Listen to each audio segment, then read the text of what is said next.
Hi, this is life coach Cheryll Messam from 𝗜𝗡𝗡𝗧𝗘𝗏, and some of you know that I'm the alumni relations manager at the premier tertiary institution in Jamaica.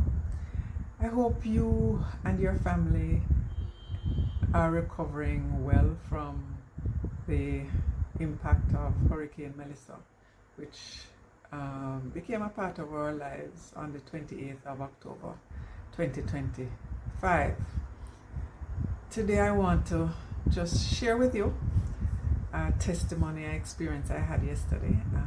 Actually, an experience that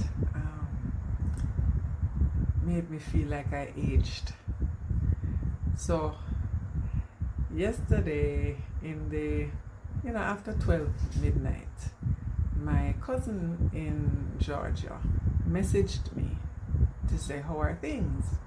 And since I was up and I was working on something, I messaged her back and, gave her update as to how I was processing Hurricane Melissa and all that it means for us as Jamaicans.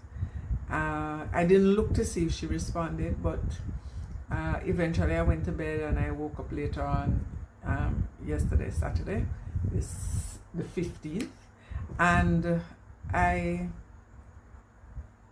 was reading her update, and then she said, we still haven't heard from Uncle Pat.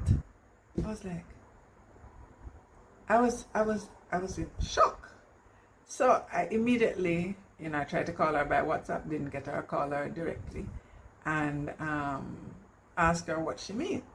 So she eventually explained to me that her uncle, on her dad's side, I'm related to her on her mom's side, and his wife, they're in their 80s, and they are in Trelawny. And I didn't know that, or I didn't remember that they live in Jamaica, because, I figured that, I think the last time I was conscious of them, they were, they had a vacation home in Trelawny, and they would spend part-time here, part-time in the US. But I didn't have any current consciousness that they were living in Jamaica. And worse, didn't know that they were here for the hurricane. And these folks are in their 80s, right? So when she tell me that nobody has heard from them, I was like, I just felt like I aged in that moment. Anyway, long story short, I tried to get as much details from her as possible, and tried to find out, how do you report people missing. Thought of going down there today, Sunday, because it was pretty late Saturday when I heard. All sorts of things racing through my mind. And I was actually, at the time when I engaged with my cousin, I was getting ready to go out to assist someone who had lost their family home in Westmoreland.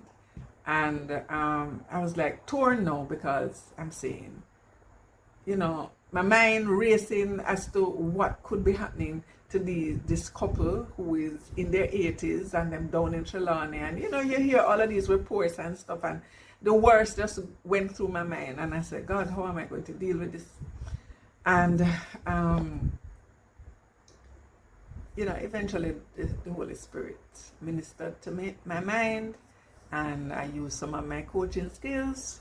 One of the main things is do first things first, which means that even though I was heading out the door, this thing here with this couple is an emergency, because none of their family knows what has happened to them. My cousin did say that they got a brief message to say that they're okay, but they don't know what that means. And there's no way to contact the person who left the message, and they're up in the air. So I felt a little encouraged to hear that they're okay, but what okay mean, don't know.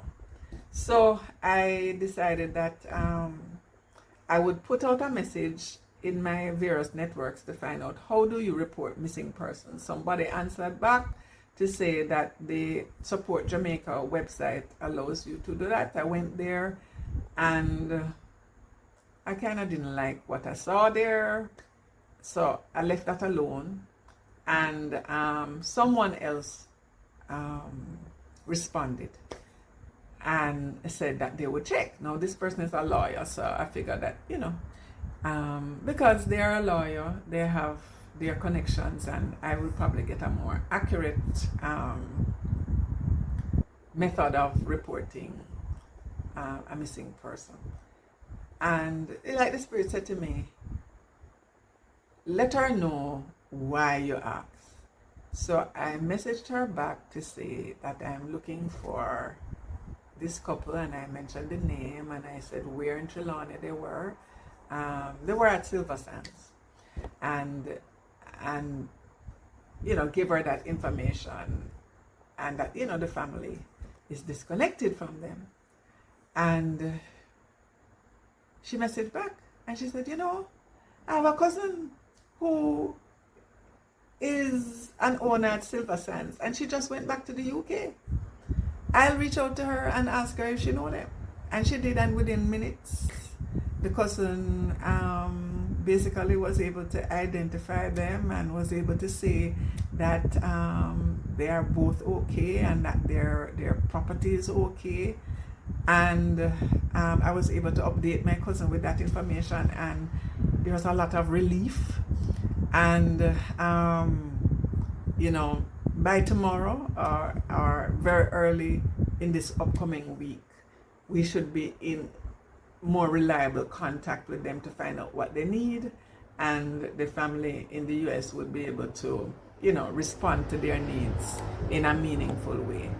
And believe me, we are all so grateful to God for His mercy, and just for the speed with which, I mean, it did not take me half an hour from just sending out the post to say, does anybody know how to report a missing person, for me to be in a position to share this testimony with you. And I don't want to prolong the testimony. I just want to say, brothers and sisters, fellow Jamaicans, unite.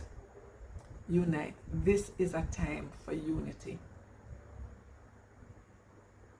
No one person, no one organization in this country has the power to meet the needs that have emerged as a result of the passage of Hurricane Melissa. No one person, no one organization. But when we unite with someone, even two people uniting, it amplifies the reach and the help to those who most need it. That's all I want to say. Unite. Jamaican brothers and sisters, unite. Unite and save a life. Unite and preserve the future of Jamaica. God bless you. May God bless Jamaica and continue to have mercy upon